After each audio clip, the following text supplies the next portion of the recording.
Assalamualaikum warahmatullahi wabarakatuh. Halo, welcome to Ice Podcast, podcastnya Anak Ice. Wah, di kesempatan kali ini kita bakal ada episode spesial nih Kak di podcast. Karena ini podcast pertama kalinya kita di Ice FEB Unesa nih. Bener banget nih Kak, setelah 3 tahun itu kita nggak melakukan program kerja podcast. Dan kali ini kita comeback untuk melakukan program kerja podcast. Wah, bener banget nih. Mungkin sebelum kita lanjut di episode terspesial kita Kak, mungkin kita ada pantun nih Kak. Iya pastinya ada dong Kak. Wah, kira-kira apa tuh? Jalan-jalan ke Surabaya. Ya kali nggak dengerin podcast kita. Oke, mungkin kalau katanya pepatah tuh kan nggak kenal maka tak sayang. Mungkin jadi kita kenalan terlebih dahulu. Kenalin, aku Devering Tias dan rekan Aku Devi Sindiasari. yang pastinya bakal mandu acara podcast pada siang hari ini. Oh sebelum itu mungkin aku nanya terlebih dahulu kabar dari Kak Devi Ayun Tias. Gimana Kak kabarnya? Wah, kabar aku hari ini baik banget nih. Kalau kabarnya Kak Devi gimana nih? Alhamdulillah baik juga Kak. Alhamdulillah. Wah, kira-kira kita lagi di mana nih Kak sekarang? Untuk podcast episode kali ini kita ada di program kerja UKM ICE FEB Unesa, yaitu program kerja ICE Mengabdi di Panti Asuhan Bilyatami. Ya. Tepatnya di Duku Kupang, Surabaya. Benar banget. Dan pastinya di kali ini kita nggak bakal berdua ya Kak. Pastinya bakal ditemani oleh salah satu narasumber kita yang sangat luar biasa, yakni Pengasuh dari Panti Asuhan Bilyatimi ini yakni Bapak Budi. Dan kepada Bapak Budi saya persilahkan untuk masuk. Sebelumnya saya sapa dulu ya Pak ya. Halo Pak, Assalamualaikum. Waalaikumsalam. Bagaimana nih Pak kabarnya? Alhamdulillah baik. Alhamdulillah luar biasa. Dan pastinya buat pendengar podcast semoga juga dalam keadaan sehat dan selalu senantiasa dalam lindungan Allah. Amin ya robbal alamin. Baik ini Pak, di sini untuk UKM ICE FEB Unesa tahun 2023 ini telah mengadakan ICE Mengabdi di Panti Asuhan Bilyatimi ini dan Bapak selaku pengasuhnya. Kita sudah melaksanakan ICE Mengabdi selama 2 hari.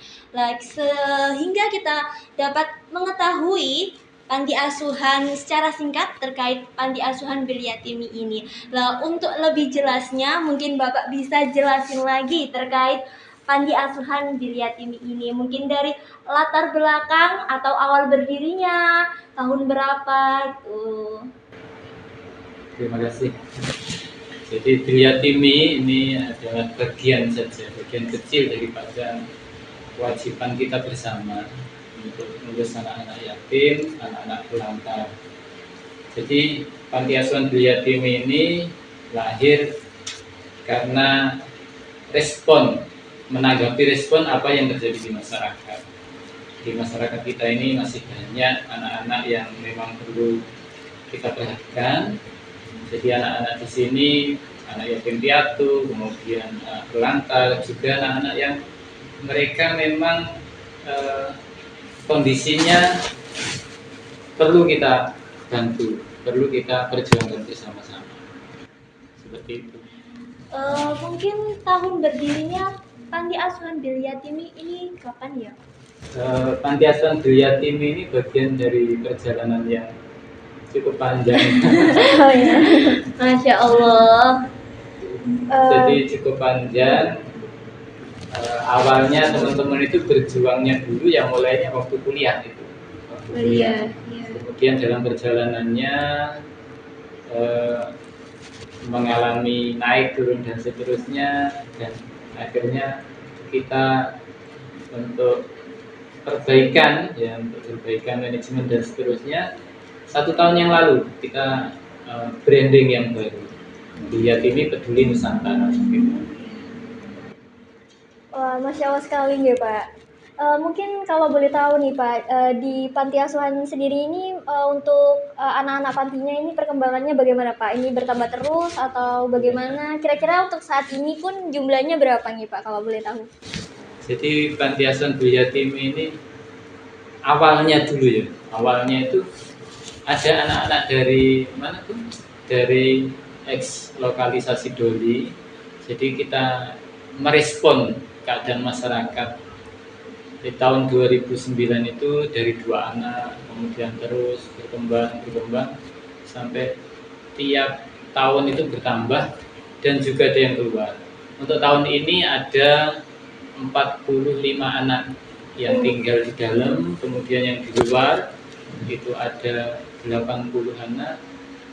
Kemudian ada mitra-mitra juga yang tergabung di luar-luar daerah, ada di Jombang, di Kediri, di Nganjuk, di Jember, Ponorogo dan seterusnya. Seperti itu. Jadi kalau sama mitra ini ada 1.322 anak binaan kita. Oh, berarti untuk mitra sendiri ini panti asuhannya ini ada cabang begitu nggih Pak? Atau kerjasama saja? Ini konsep yang kita bangun sekarang ini adalah otonomi. Jadi kemitraan itu mereka punya lembaga-lembaga tersendiri yang bisa mengelola manajemennya dan seterusnya. Kita sifatnya itu pendampingan. Jadi bukan cabang. Kalau cabang itu kan struktur yang dari atas ke bawah dan seterusnya. Jadi lebih ke kemitraan seperti itu. Iya, Mereka punya kewajiban, punya hak dan seterusnya. Seperti kita bermitra pada umumnya. Untuk yang jumlah anak yang ada di sini itu 40 itu cewek sama cowok ya Pak? Jadi 140 atau ceweknya berapa, cowoknya berapa? Ya, ini terdiri dari cewek dan cowok. Karena anak-anak kita ini memang yang kita asuh ini masih usia SD. Nanti yang SMP ini rencana kita buat asrama baru di Banyu Urip. Jadi mulai ada pemisahan. Yang cowok di sana, yang cewek di sini. Kalau jumlahnya sih fluktuatif, jadi naik turun. Kalau yang cowok ini sekitar 28. Seperti itu, kemudian sisanya cewek. Masih banyak yang cowok. Iya, masih banyak yang cowok ya. Luar biasa sekali nggih Pak. Mungkin kalau saya juga lihat di sini juga lumayan maju dan bagus juga Pak di sini. Mungkin kalau saya ingin tahu nih Pak, kira-kira program yang ada di panti ini seperti apa Pak? Dan mungkin aktivitasnya mungkin di hari tertentu mungkin seperti apa Pak? Kalau maju sih belum.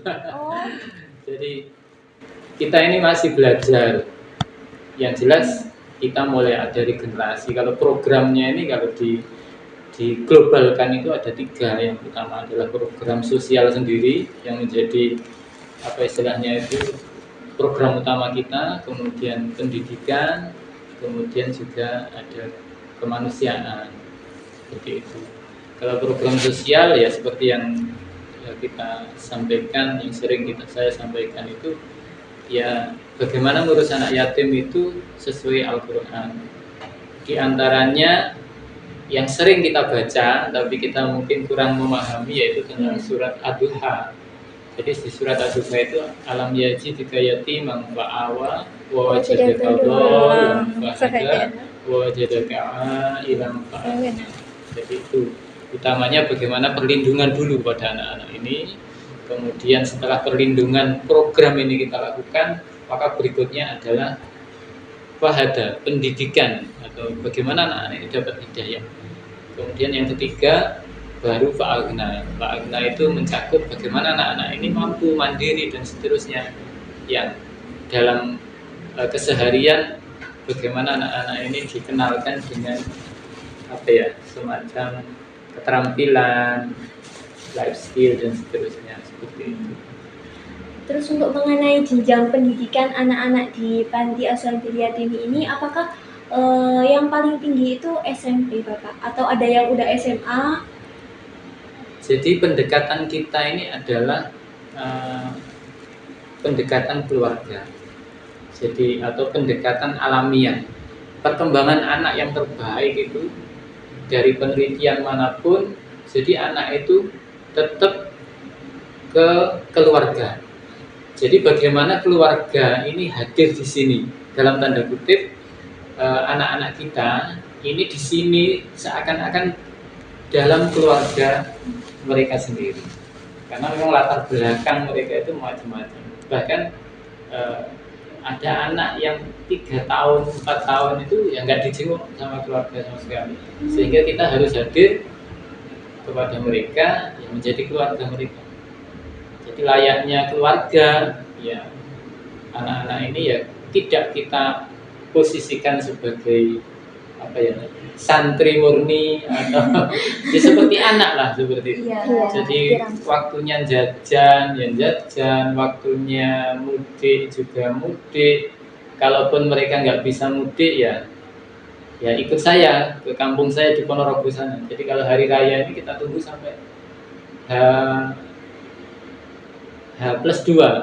H+2 kok nggak ada keluarga yang ambil, ya saya bawa elep atau sewa elep, saya bawa ke Ponorogo. Itu pendekatan-pendekatan yang kita lakukan. Dengan pendekatan keluarga ini, otomatis ya kedekatan kita ini ya layaknya ibu dengan anak, ayah dengan anak. Jadi nggak seperti di pesantren antara kiai dengan santrinya yang mereka itu ya terus terang ya beda gitu. Jadi begitu takdimnya, kalau di kita ini kadang anak-anaknya sudah biasa sekali dengan kita.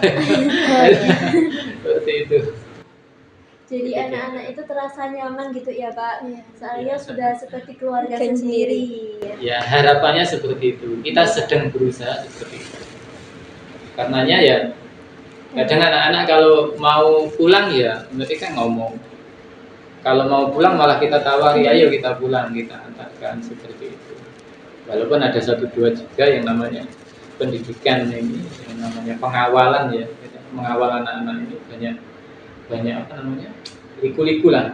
Seperti misalnya ada kasus anak yang melarikan diri dan seterusnya, kemudian ada orang yang menggoreng itu saya pernah dihujat 10.000 orang di medsos. Oh iya Bapak. Sampai seperti itu ya.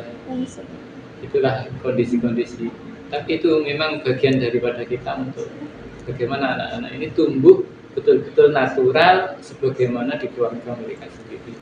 Mungkin itu juga menjadi suatu suka duka ya Pak ketika di panti ini. Liku-likulah sudah istilahnya jadi makanan sehari-hari. Makanan sehari-hari. Ya baik Bapak, yang saya ketahui kan Bapak ini pengurus atau pengasuh ya, pengasuh di panti asuhan Trilyadini ini. Lah dalam hal apa yang memotivasi Bapak itu untuk tetap menjadi seorang pengasuh di panti asuhan Trilyadini ini Bapak? Ya, kalau diceritakan panjang ya. Tetapi mungkin secara ringkas gini. Iya, secara singkat saja. Pada intinya saya dulu ketika SMP, SMA itu sudah ketika di kampung saya di Ponorogo, itu saya sama teman-teman mengelola lembaga pendidikan untuk anak-anak. Jadi semacam TPG lah namanya, TPG Al-Hasanah. Jadi TPG Al-Hasanah itu TPG yang ada di desa, di pelosok, di Ponorogo sana. Tetapi insya Allah terbaik sekecamatan. Masya Allah. Dari sisi apa? Dari sisi ekonomi. Karena satu-satunya TPG yang waktu itu ketika saya SMP SMA itu satu-satunya TPG yang punya koperasi, yang di situ kalau ada mungkin sekarang semacam kelompok tani itu kan menyalurkan pupuk ya. Iya. Itu yang dipercaya kita. Jadi satu desa itu kita punya koperasi yang di situ menampung pupuk, kebutuhan sehari-hari dari warga desa dan seterusnya, sehingga kemandirian kita waktu itu cukup untuk istilahnya dalam tanda kutip ngasih hadiah untuk guru-guru yang ngajar ngaji dan seterusnya. Bahkan tahun itu di Ponorogo itu belum banyak yang kenal burger ya. Burger itu kan makanan kota. Iya. Nah, tahun itu kita sudah jualan burger di Ponorogo itu. Nah, itu contohnya. Dari perjalanan itulah ketika saya hijrah ke Surabaya, itu saya masih tertarik ke dunia anak-anak. Sehingga ketika saya ke Surabaya ini, waktu itu saya diterima di salah satu perguruan tinggi di sini, saya setahun pertama itu seperti orang yang agak bingung ya. Biasanya kumpul sama anak-anak Iya. dan seterusnya. Nah, hari-hari saya itu di kos-kosan belajar dan seterusnya. Saya jenuh. Akhirnya saya coba jalan-jalan gitu, terus ketemu anak-anak. Saya coba mengajukan diri bagaimana jadi gurunya anak-anak, karena pak saya ini matematika ya, jadi guru les matematika awalnya seperti itu. Dari perjalanan itulah saya kemudian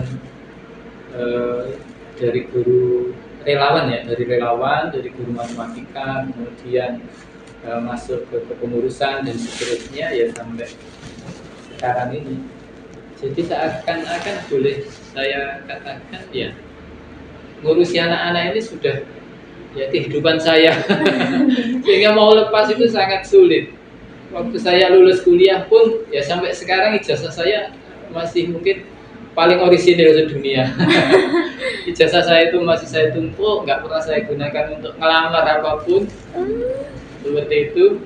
Bahkan guru pun saya nggak pernah ngelamar seperti itu. Ingin jadi guru ya, jadi gurunya anak-anak, jadi relawan seperti itu.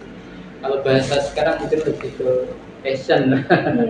Passionnya memang di dunia anak-anak itu, terutama dunia sosial.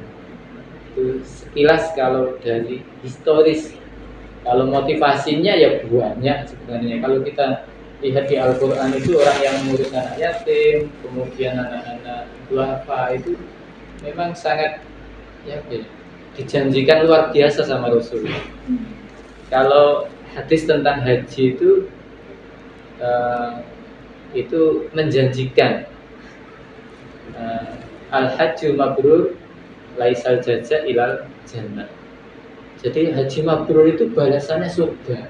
Tetapi ini ada sesuatu yang balasannya lebih dari itu. Lebih dari itu bukan berarti lebih dari surga. Tapi di surga tapi ada coupling yang khusus ya. Jadi sudah dimasukkan surga, kemudian insya Allah ada coupling khusus, yaitu ana wa kafirul yatim kahataini fil jannah. Jadi kata Rasulullah, sabda Rasulullah itu, saya dengan pengasuh anak yatim ini bagaikan dua jari di surga. Berarti sudah masuk surga dan couplingnya ini khusus, berdekatan. Walaupun ini tidak nempel ya. Kalau nempel ini kan makomnya sangat tinggi. Ini bagaikan dua jari ini berarti ya ada kedekatan, ada motivasi khusus yang dijanjikan oleh Rasul. Sebenarnya yang ingin kita sampaikan kepada teman-teman ini adalah kehidupan kita ini akan semakin bagus energinya kalau kita itu ada rasa namanya risau. Risau ini sangat penting ketika kita mau mengurus mau terjun di dunia dakwah. Karena dengan risau itu kita ingin tahu permasalahan umat ini apa. Permasalahan umat itu istilahnya petanya seperti apa. Kemudian kita mau ngambil di bagian apa, seperti itu. Itu kalau kita ngomongkan dari sisi motivasi tentu saja banyak sekali, ini hanya sebagian kecil saja. Iya, Masya Allah, Pak.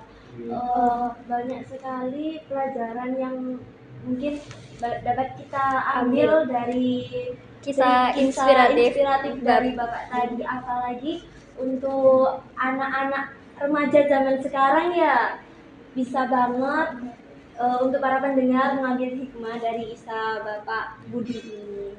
Mungkin saya lanjut nih Pak. Di SFEB UNESA sendiri ini kan ada kegiatan ini yang sedang AIS mengabdi ya. Mungkin dari Bapak ada pendapat terkait acara kami yang kita adakan selama 3 hari dan hari terakhirnya itu besok. Iya, Bapak. Pendapat ya, saya kira hal yang sangat bagus ya. Jadi memang semuanya itu perlu proses. Saya sendiri terjun di dunia dakwah sosial ini juga prosesnya seperti tadi. Awalnya ngurusi TPQ dan seterusnya, kumpul sama anak-anak dan seterusnya. Jadi kan mungkin sebelumnya ada latar belakang yang di dunia itu nggak masalah, tetapi ketika teman-teman ini kan banyak dari jurusan ya. Iya.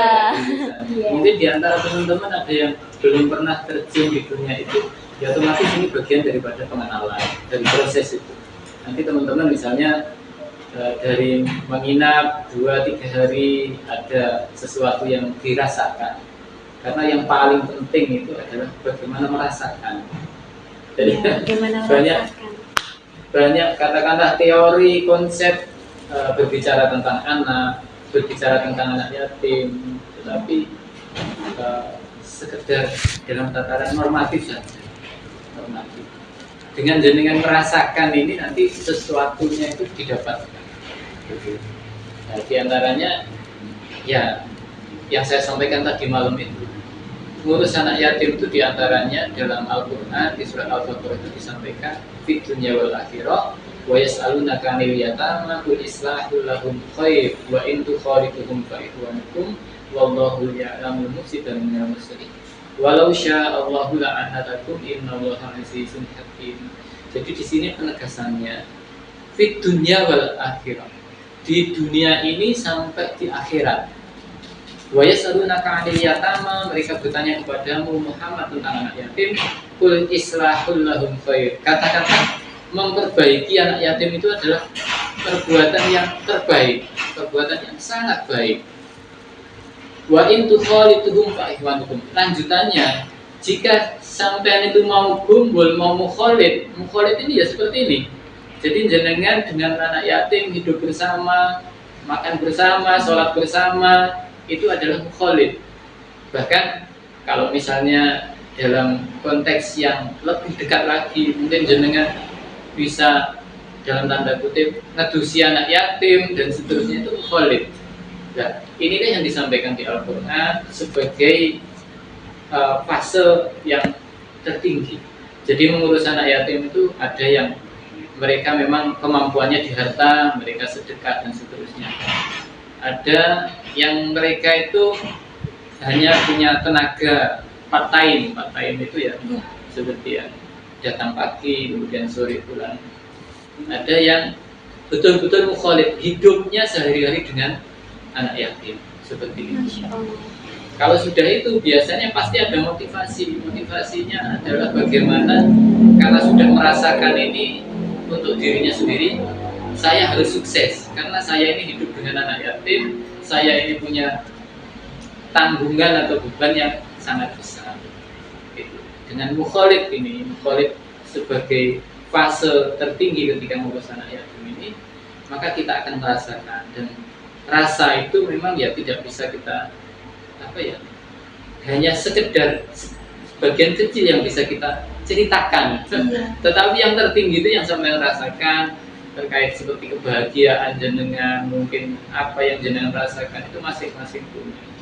Dan itu nanti jenengan akan dapat hadiah yang luar biasa, di antaranya yaitu ketika sudah mukhalid itu, sudah merasakan, maka di situ bagian yang utama adalah akan dipertemukan dengan yang namanya sambung sama zat yang menciptakan jenengan, zat yang menciptakan anak yatim. Itu ya, kalau sudah merasakan itu, ya ada beberapa yang tidak bisa kita mungkin ceritakan lah. Mungkin akan dalam kehidupan jenengan itu ada sesuatu yang betul-betul spesial seperti itu. Itu mungkin sedikit terkait mukhalidnya ini, yang penekanannya, karena konsep ini jarang disampaikan. Iya, Bapak. Taunya saya kaya, saya sukses, kemudian saya ngasih anak yatim. Padahal yang diperlukan anak yatim itu tidak hanya itu, bukan masalah makanan, bukan masalah, tapi bagaimana kedekatan, karena mereka sudah kehilangan sosok-sosok. Nah, benar sekali nih yang dikatain Bapak, dan saya sendiri pun juga bisa dibilang pertama kalinya juga Pak buat kesini dan merasakan seperti dengan anak-anak panti itu. Biasanya benar yang dikatakan Bapak bahwa kita berproses juga buat ikut merasakan yang dirasakan sama anak-anak yatim itu. Iya, berproses Insya Allah nanti ketemu. Iya. Mungkin itu pendapat. Mungkin saya ingin tanya kesannya nih Pak, diadakannya acara AIS Mengabdi yang diadain oleh SFEB Unesa nih Pak, mungkin. Kesan ya. Iya. Iya, Bapak. Kalau Kesannya. kesan ya ini termasuk yang pertama juga. Iya. Jadi ini luar biasa, program yang istilahnya itu anak-anak atau kakak-kakak ya, biasanya kan kakak-kakak ini betul-betul praktek, dan saya kira anak-anak juga sangat antusias sekali karena biasanya orang datang ini ya sebentar pergi. Ini programnya cukup beda. Ada juga yang program yang memang jangka panjang, mereka memang tugas belajar ya. Iya. Belajar seperti mbak-mbaknya yang dari Wali Songo, mereka di sini 8 bulan itu dalam rangka tugas. Tapi yang jenengan bangun ini kan sesuatu yang bahasanya agak ekstrim karena jurusan jenengan ini jurusan Pendidikan. Jurusan Ada yang jurusan ekonomi. Ya, lintas jurusan ya. Iya. Dari lintas jurusan ini berarti kan sesuatu yang di luar berpikir out the box ya. Out of the box. ya. Iya. Jadi biasanya yang diurusi itu saja. Kemudian berpikir bagaimana betul-betul kita bisa ke anak-anak secara langsung. Jadi kesan saya ya sangat luar biasa. Semoga ini nanti bisa ada RTL-nya, RTL-nya ya baik secara personal ataupun secara kelembagaan. Amin. Berarti ini baru pertama kalinya ya Bapak ada di panti asuhan acara kegiatan seperti ini? Jadi di kita ini kegiatannya kan ada macam-macam ya. Iya. Ada yang sistem magang. Kalau magang ini memang nggak banyak. Ini kan 50 anak. Iya, benar. 40 ya. Iya, sekitaran segitu. Nah, sekitar segitu bareng-bareng. Kemudian selama 2 atau 3 hari ini, kalau yang lainnya itu biasanya kalau tugas, misalnya magang, itu dari pondoknya 2 anak, itu selama 8 bulan. Ya 2 anak ini mereka mendampingi. Nah, di sini itu ada apa ya, nilai-nilai tengah lah bahasa saya. Tengah itu dalam sisi tugas ada, dari sisi kesadaran ada. Kenapa? Karena memang bukan bidang jenengan. Nah, kesadaran ini yang memang harus sering kita tumbuhkan, dan upaya menumbuhkan ini yang bisa kita lakukan dengan cara-cara seperti ini. Jadi boleh dikatakan pertama kali dengan konsep yang ini. Kalau kunjungan-kunjungan itu hampir di mana-mana ada lah. Iya. Mereka berkunjung selama setengah jam atau 1 jam atau maksimal setengah hari itu nggak pernah ada.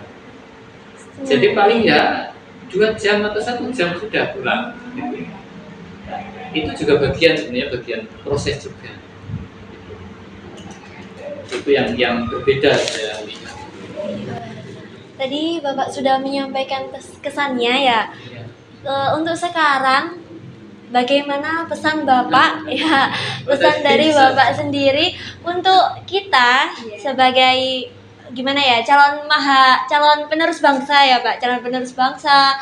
Terus pesan juga buat para pendengar yang di podcast ini, dan mungkin harapannya Pak buat organisasi kita dan kedua ini UKM sebenarnya Pak, yang dimana ini unit kegiatan mahasiswa yang dimana mungkin iya Bapak lintas jurusan yang berbeda-beda tapi menjadi jadi satu organisasi gitu, jadi satu bagian tentang komunitas. Fokusnya ke ekonomi ya. Iya, karena kita dari Fakultas Ekonomika dan Bisnis Pak. Iya Bapak, kita dari Fakultas Ekonomi. Iya.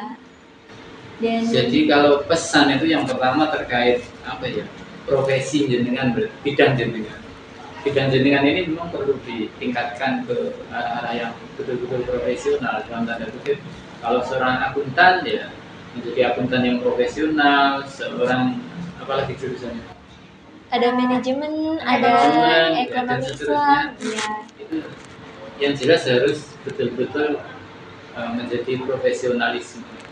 Seorang yang profesional, yang memang tugasnya sekarang belajar ya harus fokus belajar menjadi profesional, kemudian terjun ke masyarakat, Ya setelah itu ya harapannya itu betul-betul bermanfaat ilmunya Amin, amin ya secara Rabbal alamin. personalnya. Kemudian ada tugas yang namanya yang saya sampaikan adalah tugas jamaah. Selain kita memikirkan diri kita sendiri untuk mengarah profesional, kita juga perlu namanya berpikir terkait jamaah. Terutama ekonomi itu kita sangat ketinggalan. Nah itu ya pesan saya yang komunitas. Iya. Jadi atau jamaah atau komunitas ini harus dikuatkan betul-betul dari personal profesional menuju komunitas yang kuat, yang di situ nanti kita bisa berbuat lebih besar lah. Iya. Saya kira itu pesan saya. Masya Allah Kak, pesannya begitu berarti banget ya Kak ya buat kita dan para pendengar yang ada di podcast. Biasanya kita harus ngasih manfaat juga, bermanfaat ya Kak. Iya. Mungkin bisa closing statement Bapak karena mungkin cukup di sini podcast kita di siang hari ini. Dan sayang ya Kak ya nggak bisa lama-lama, padahal kita itu udah dapat ilmu baru dan ilmunya itu menarik banget. Dan pastinya pengalaman dong Kak. Iya dong, pengalaman nih Dan pastinya. walaupun singkat, insya Allah ini juga menambah wawasan kita dan Iya. belajar dari kisah inspiratif Bapak tadi yang dulu seperti apa, seperti itu. Dan sekarang menjadi Masya Allah Bisa membantu. Iya, bangetan banget buat kita, apalagi anak-anak remaja zaman sekarang ya, untuk menyayangi anak yatim, menyayangi anak-anak, Dan ya, pastinya ya, untuk menebar kebaikan juga ya menebar Kak. kebaikan pastinya sesuai dengan ajaran agama kita, agama Islam. Mungkin saya lanjutkan ke Bapak untuk closing statement sedikit Pak. Iya. Terkait podcast pada siang hari ini. Ya. Jadi mengurus anak yatim ini perjalanannya sudah diamanahkan itu mulai zaman nabi-nabi dulu. Nah, makanya yang paling penting sekarang kita sebagai umat dikatakan umat akhir zaman.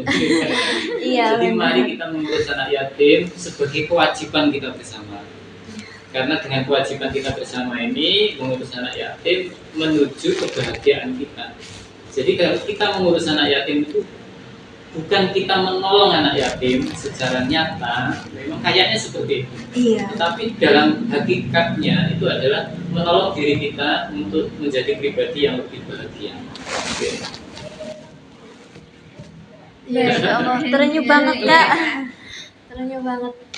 Ya, wah, mungkin Sudah dicukupkan untuk sharing-sharing sama Pak Budi selaku pengasuh panti asuhan Gili Yatimi ini. Terima kasih Bapak dan ya. terima kasih banyak Pak atas waktunya buat Iya, sharing-sharing bareng kita di Dan- siang hari ini. Iya, dan jangan lupa terima kasih banyak banget buat ilmunya, manfaat banget Bapak. Terkait Iya. fit dunia Akhirah. dan bagaimana kita juga menebar kebaikan kepada Iya. anak-anak yatim dan agar kita bisa merasakan langsung. Bener banget. Jadi kalian tuh jangan mengejar dunia saja, kejar akhirat juga. Benar. Bener banget. Biasanya kita juga harus menyadari dan meresapi ya Kak ya, Iya. bagaimana kita Jadi orang lain tuh gimana? bagaimana kita juga menyadari kepedulian kita terhadap sesama. Iya. Sukses bahagia. Iya. Iya. Amin, Salah amin. satu jalannya lewat anak yatim. Amin Bapak, amin. Amin ya rabbal alamin.